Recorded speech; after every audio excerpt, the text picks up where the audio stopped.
الرجيم. بسم الله الرحمن الرحيم. إذا سمعوا ما أنزل إلى الرسول ترى أعينهم تفيض من الدمع مما عرفوا من الحق يقولون ربنا آمنا فاكتبنا مع الشاهدين وما لنا لا نؤمن بالله وما جاءنا من الحق ونطمع أن يدخلنا ربنا مع القوم الصالحين فأثابهم الله بما قالوا جنات تجري من تحتها الأنهار خالدين فيها وذلك جزاء المحسنين والذين كفروا وكذبوا بآياتنا أولئك أصحاب الجحيم. يا أيها الذين آمنوا لا تحرموا طيبات ما أحل الله لكم ولا تعتدوا إن الله لا يحب المعتدين وكلوا مما رزقكم الله حلالا طيبا واتقوا الله الذي أنتم به مؤمنون لا يؤاخذكم الله باللغو في أيمانكم ولكن يؤاخذكم بما عقدتم الأيمان فكفارته إطعام 10 مساكين من أوسط ما تطعمون أهليكم أو كسوتهم أو تحرير رقبة فمن لم يجد فصيام 3 أيام ذلك كفارة أيمانكم إذا حلفتم واحفظوا أيمانكم كذلك يبين الله لكم آياته لعلكم تشكرون. يا أيها الذين آمنوا إنما الخمر والميسر والأنصاب والأزلام رجس من عمل الشيطان فاجتنبوه لعلكم تفلحون. إنما يريد الشيطان أن يوقع بينكم العداوة والبغضاء في الخمر والميسر ويصدكم عن ذكر الله وعن الصلاة فهل أنتم منتهون. وأطيعوا الله وأطيعوا الرسول واحذروا فإن توليتم فاعلموا أنما على رسولنا البلاغ المبين.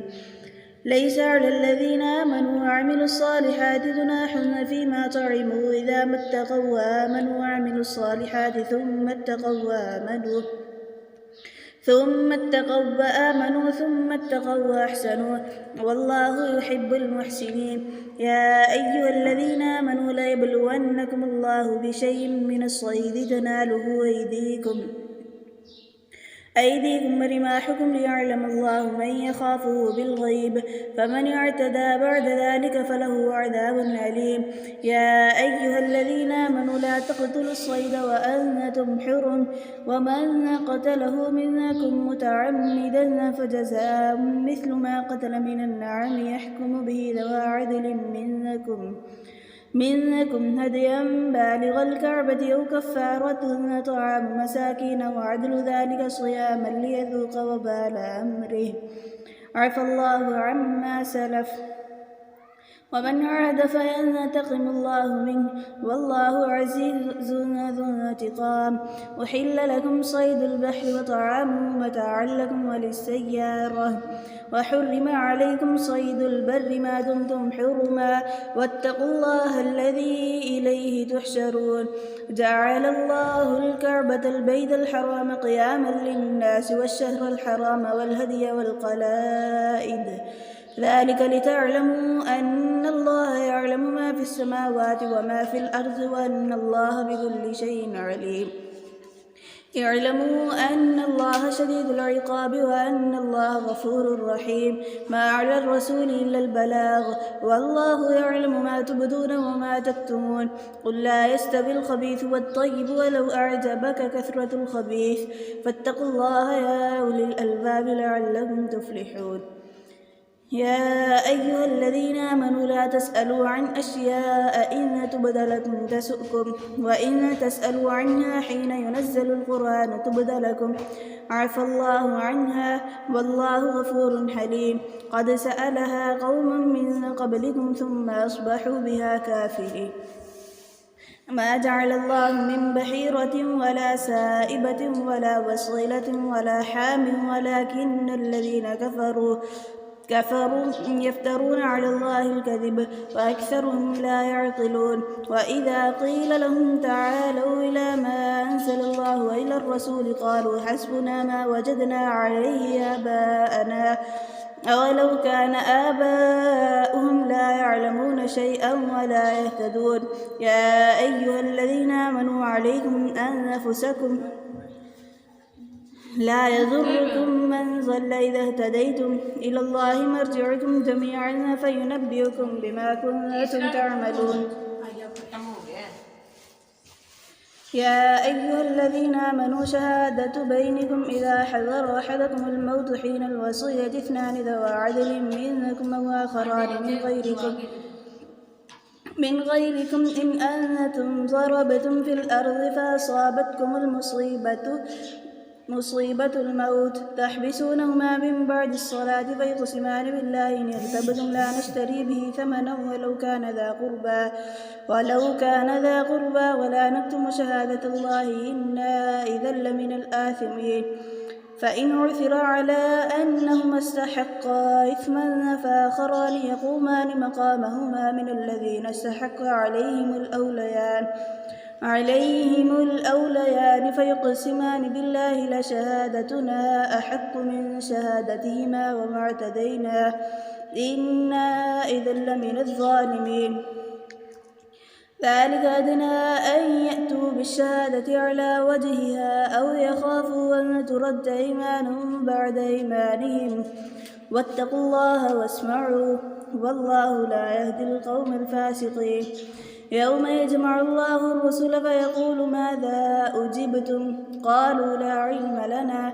إنك أنت علام الغيوب. إذ قال الله يا عيسى ابن مريم اذكر نعمتي عليك وعلى والدتك إذ أيدتك بروح القدس تكلم الناس في المهد وكهلا وإذ علمتك الكتاب والحكمة والتوراة والإنجيل وإذ تخلق من الطين كهيئة الطير بإذني فتنفخ فيها فتكون طيرا بإذني وتبرئ الأكمه والأبرص بإذني وإذ تخرج الموتى بإذني وإذ كففت بني إسرائيل عنك إذ جئتهم بالبينات فقال الذين كفروا منهم إن هذا إلا سحر مبين. وإذ أوحيت إلى الحواريين أن آمنوا بي وبرسولي قالوا آمنا واشهد بأننا مسلمون. إذ قال الحواريون يا عيسى ابن مريم هل يستطيع ربك أن ينزل علينا مائدة من السماء قال اتقوا الله إن كنتم مؤمنين. قالوا نريد أن نأكل منها وتطمئن قلوبنا ونعلم أن قد صدقتنا ونكون عليها من الشاهدين. قال عيسى ابن مريم اللهم ربنا أنزل علينا مائدة من السماء تكون لنا عيدا لأولنا وآخرنا وآية منك وارزقنا وأنت خير الرازقين. قال الله إني منزلها عليكم فمن يكفر بعد منكم فإني أعذبه عذابا لا أعذبه أحدا من العالمين. وإذ قال الله يا عيسى ابن مريم أنت قلت للناس اتخذوني وأمي إلهين من دون الله قال سبحانك ما يكون لي أن أقول ما ليس لي بحق إن كنت قلته فقد علمته تعلم ما في نفسي ولا أعلم ما في نفسك إنك أنت علام الغيوب. ما قلت لهم إلا ما أمرتني به أن اعبدوا الله ربي وربكم وكنت عليهم شهيدا ما دمت فيهم فلما توفيتني كنت أنت الرقيب عليهم وأنت على كل شيء شهيد. إن تعذبهم فإنهم عبادك وإن تغفر لهم فإنك أنت العزيز الحكيم. قال الله هذا يوم ينفع الصادقين صدقهم لهم جنات تجري من تحتها الأنهار خالدين فيها أبدا رضي الله عنهم ورضوا عنه ذلك الفوز العظيم. لله ملك السماوات والأرض وما فيهن وهو على كل شيء قدير. بسم الله الرحمن الرحيم. الحمد لله الذي خلق السماوات والأرض وجعل الظلمات والنور ثم الذين كفروا بربهم يعدلون. هو الذي خلقكم من طين ثم قضى أجلا وأجل مسمى عنده ثم أنتم تمترون وهو الله في السماوات وفي الأرض يعلم سركم وجهركم ويعلم ما تكسبون وما تأتيهم من آية من آيات ربهم إلا كانوا عنها معرضين فقد كذبوا بالحق لما جاءهم فسوف يأتيهم أنباء ما كانوا به يستهزئون ألم يروا كم أهلكنا من قبلهم من قرن مكناهم في الأرض ما لم نمكن لكم وأرسلنا السماء عليهم مدرارا وجعلنا الأنهار تجري من تحتهم فأهلكناهم بذنوبهم وأنشأنا من بعدهم قرنا آخرين ولو نزلنا عليك كتابا في قرطاس فلمسوه بأيديهم لقال الذين كفروا إن هذا إلا سحر مبين فقالوا لولا أنزل عليه ملك ولو أنزلنا ملكا لقضي الأمر ثم لا ينظرون ولو جعلناه ملكا لجعلناه رجلا وللبسنا عليهم ما يلبسون ولقد استهزئ برسل من قبلك فحاق بالذين سخروا منهم ما كانوا به يستهزئون قل سيروا في الأرض ثم انظروا كيف كان عاقبة المكذبين قل لمن ما في السماوات والأرض قل لله كتب على نفسه الرحمة ليجمعنكم إلى يوم القيامة لا ريب فيه الذين خسروا أنفسهم فهم لا يؤمنون وله ما سكن في الليل والنهار وهو السميع العليم قل أغير الله يتخذ وليا فاطر السماوات والأرض وهو يطعم ولا يطعم قل إني أمرت أن أكون أول من أسلم ولا تكونن من المشركين قل إني أخاف إن عصيت ربي عذاب يوم عظيم من يصرف عنه يومئذ فقد رحمه وذلك الفوز المبين وإن يمسسك الله بضر فلا كاشف له إلا هو وإن يمسسك بخير فهو على كل شيء قدير فهو القاهر فوق عباده وهو الحكيم الخبير قل أي شيء أكبر شهادة قل الله شهيد بيني وبينكم وأوحي إلي هذا القرآن لأنذركم به ومن بلغ أئنكم لتشهدون أن مع الله آلهة أخرى قل لا أشهد قل إنما هو إله واحد وإنني بريء مما تشركون الذين آتيناهم الكتاب يعرفونه كما يعرفون أبناءهم الذين خسروا أنفسهم فهم لا يؤمنون ومن أظلم ممن افترى على الله كذبا أو كذب بآياته إنه لا يفلح الظالمون ويوم نحشرهم جميعا ثم نقول للذين أشركوا أين شركاؤكم الذين كنتم تزعمون ثم لم تكن فتنتهم إلا أن قالوا والله ربنا ما كنا مشركين انظر كيف كذبوا على أنفسهم وضل عنهم ما كانوا يفترون ومنهم من يستمع إليك وجعلنا على قلوبهم أكنة أن يفقهوا وفي آذانهم وقرا وإن يروا كل آية لا يؤمنوا بها حتى إذا جاءوك يجادلونك يقول الذين كفروا إن هذا إلا أساطير الأولين وهم ينهون عنه وينأون عنه وإن يهلكون إلا أنفسهم وما يشعرون ولو ترى إذ وقفوا على النار فقالوا يا ليتنا نرد ولا نكذب بآيات ربنا ونكون من المؤمنين بل بدا لهم ما كانوا يخفون من قبل ولو ردوا لعادوا لما نهوا عنه وإنهم لكاذبون وقالوا إن هي إلا حياتنا الدنيا وما نحن بمبعوثين ولو ترى إذ وقفوا على ربهم قال أليس هذا بالحق قالوا بلى وربنا قال فذوقوا العذاب بما كنتم تكفرون قد خسر الذين كذبوا بلقاء الله حتى إذا جاءتهم الساعة بغتة قالوا يا حسرتنا على ما فرطنا فيها وهم يحملون أوزارهم على ظهورهم ألا ساء ما يزرون وما الحياة الدنيا إلا لعب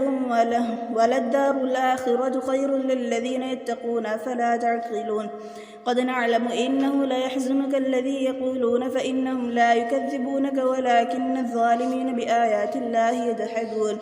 ولقد كذبت رسل من قبلك فصبروا على ما كذبوا وأوذوا حتى أتاهم نصرنا ولا مبدل لكلمات الله ولقد جاءك من نبأ المرسلين وإن كان كبر عليك إعراضهم فإن استطعت أن تبتغي نفقا في الأرض أو سلما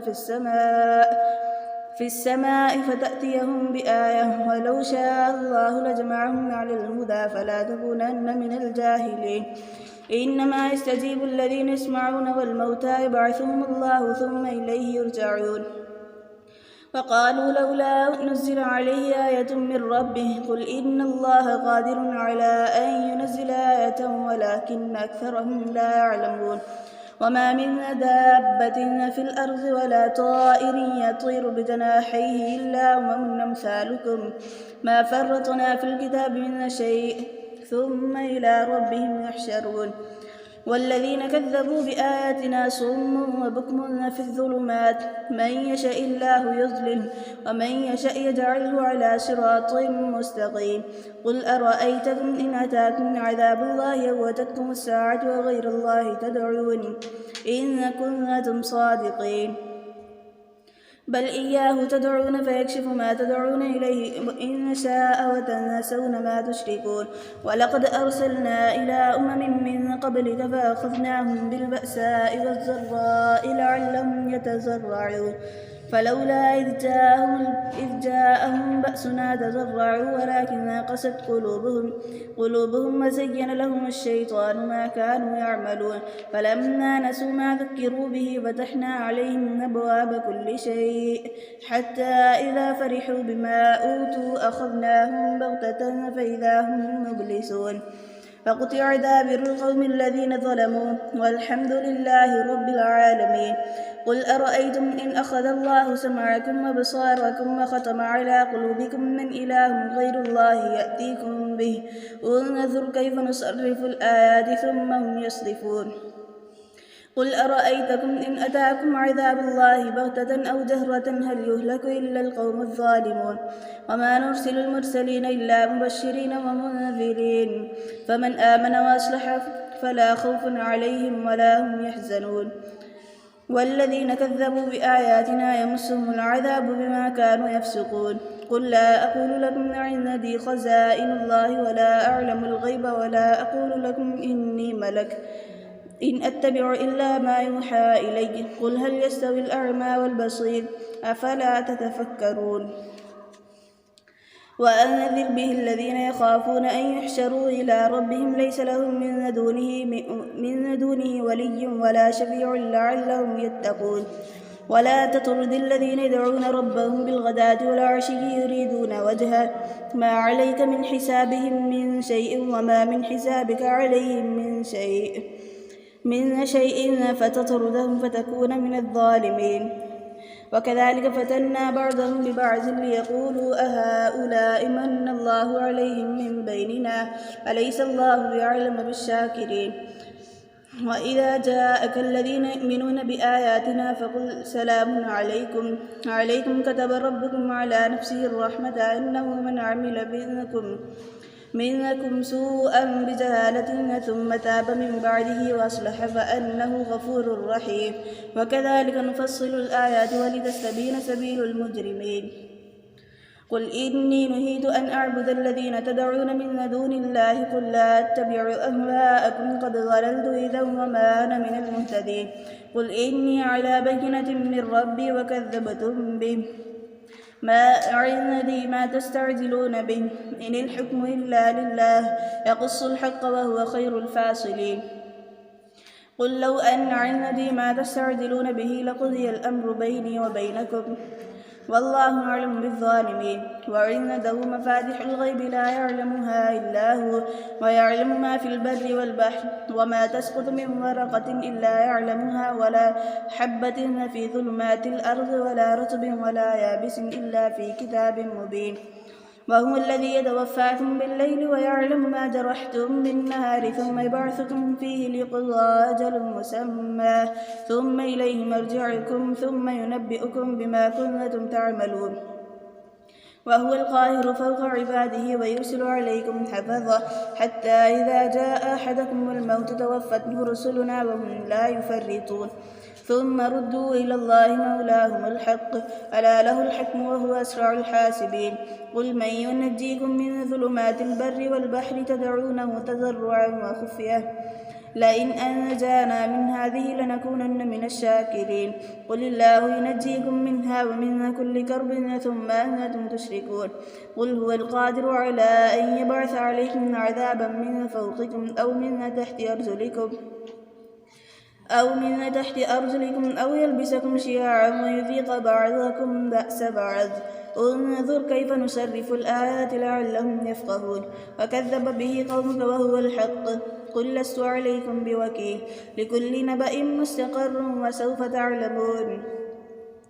وإذا رأيت الذين يخوضون في آياتنا فأعرض عنهم حتى يخوضوا في حديث غيره وإما ينسينك الشيطان فلا تقعد بعد الذكرى مع القوم الظالمين وما على الذين يتقون من حسابهم من شيء ولكن ذكرى لعلهم يتقون وذر الذين اتخذوا دينهم لعبا ولهوا وغرتهم الحياة الدنيا وذكر به أن تبسل نفس بما كسبت ليس لها من دون الله ولي ولا شفيع